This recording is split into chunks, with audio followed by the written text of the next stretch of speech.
안녕하세요. 제이마켓나비 구독자 여러분. 혹시 지금 이 순간에도 일본 야후쇼핑에 어렵게 입점했지만 예상과 달리 매출이 오르지 않아 고민하고 계신가요?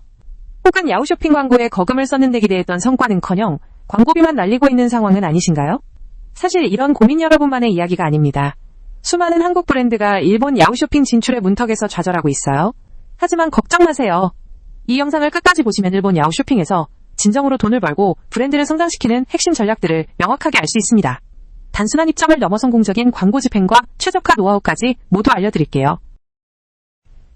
많은 분이 라쿠텐이나 아마존만 생각하지만 일본 이커머스 시장에서 야후쇼핑의 존재감은 상상 이상입니다. 2023년 기준 야후쇼핑은 연간 약 6조엔에 달하는 거래액과 월 2천만 명 이상의 활성 이용자를 자랑하며 일본 3대 이커머스 플랫폼으로서 막강한 영향력을 가지고 있죠. 놀랍지 않나요?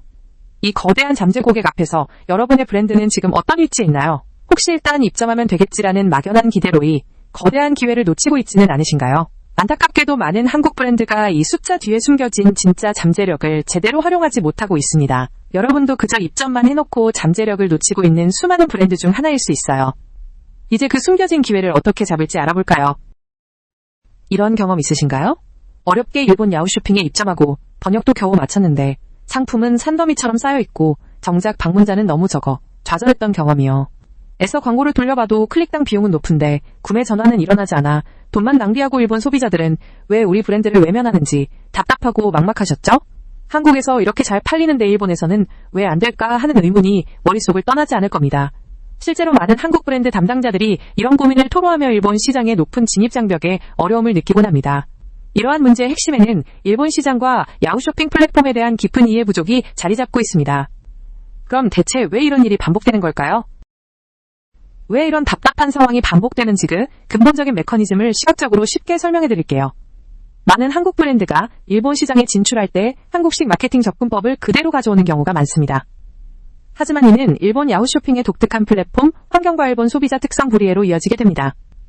그 결과 어렵게 입점한 상품들은 낮은 노출과 신뢰도 하락이라는 치명적인 문제에 직면하게 되죠. 저렴한 가격이나 단순한 한국 트렌드만을 내세우는 전략은 오히려 역효과를 낳기도 합니다. 결국에는 광고 효율 하락으로 이어져 투자 대비 성과가 저조해 지고장기적으로 매출 정체라는 악순환에 빠지게 되는 겁니다. 이제 이 고리를 끊고 제대로 나아갈 방법을 알려드릴게요. 그럼 도대체 어떻게 해야 할까요?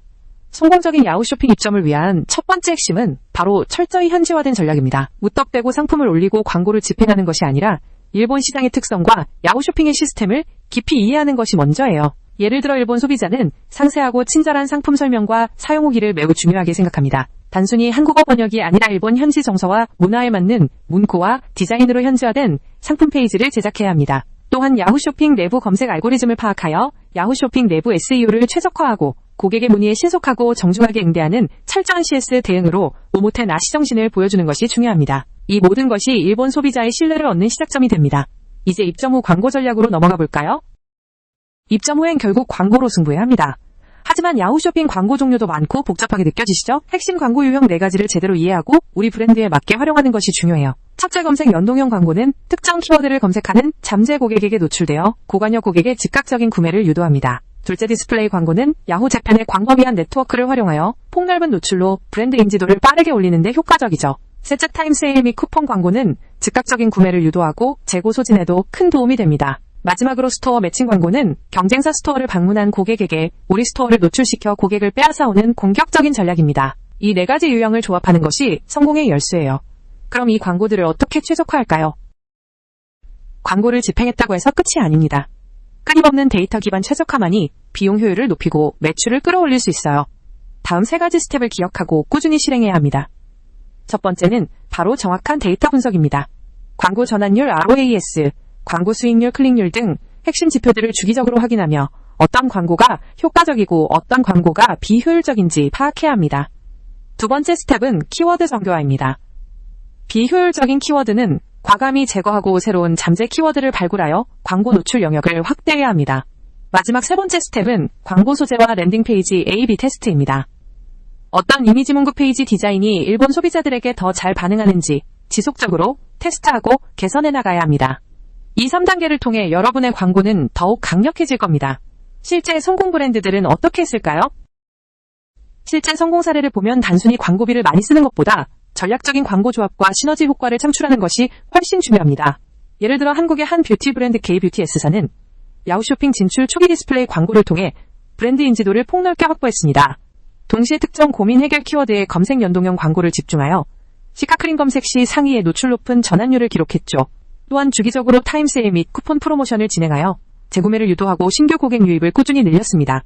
이처럼 각 광고 유형의 장점을 이해하고 단계별로 전략을 수립하면 시너지를 통해 투자 대비 훨씬 큰 성과를 달성할 수 있습니다. 중요한 건 이러한 전략을 지속적으로 모니터링하고 개선하는 것입니다. 마지막으로 중요한 주의사항을 놓치지 마세요. 자, 마지막으로 정말 중요한 주의사항을 알려드릴게요. 이걸 모르고 무작정 행동하면 앞서 말씀드린 모든 노력이 물거품이 될 수 있습니다. 첫째, 일본 현지 법규 특히 소비세 및 정산 시스템에 대한 정확한 이해 없이는 큰 어려움을 겪을 수 있습니다. 미리 전문가와 상담하는 것이 필수입니다. 둘째, 경쟁사 벤치마킹을 꾸준히 하세요. 야후 쇼핑 내에서 어떤 브랜드가 어떤 상품으로 어떻게 광고하는지 분석해야 합니다. 셋째, 야후 쇼핑에서 제공하는 각종 프로모션과 캠페인을 적극적으로 활용하세요. 신규 입점자를 위한 혜택이나 시즌 프로모션은 놓치지 말아야 할 기회입니다. 마지막으로 단순 번역이 아닌 일본 현지 정서에 맞는 카피라이팅이 중요합니다. 일본 소비자들은 과장된 광고보다 진정성 있는 메시지에 더 반응합니다. 이 점들을 꼭 기억하고 행동하세요. 여기까지 봐주신 여러분 정말 감사합니다. 일본 야후 쇼핑은 단순히 큰 시장이 아니라 철저한 준비와 전략이 있다면 한국 브랜드에게 엄청난 성장의 기회를 제공하는 곳입니다. 오늘 알려드린 입점부터 광고 최적화 그리고 주의사항까지 모든 전략들을 지금 바로 여러분의 브랜드에 적용해보세요. J마켓 나비는 여러분의 성공적인 일본 시장 진출을 언제나 응원하며 다음 영상에서도 더욱 유익한 정보를 가지고 돌아오겠습니다. 구독과 좋아요 알림 설정으로 더 많은 일본 마케팅 꿀팁을 놓치지 마세요.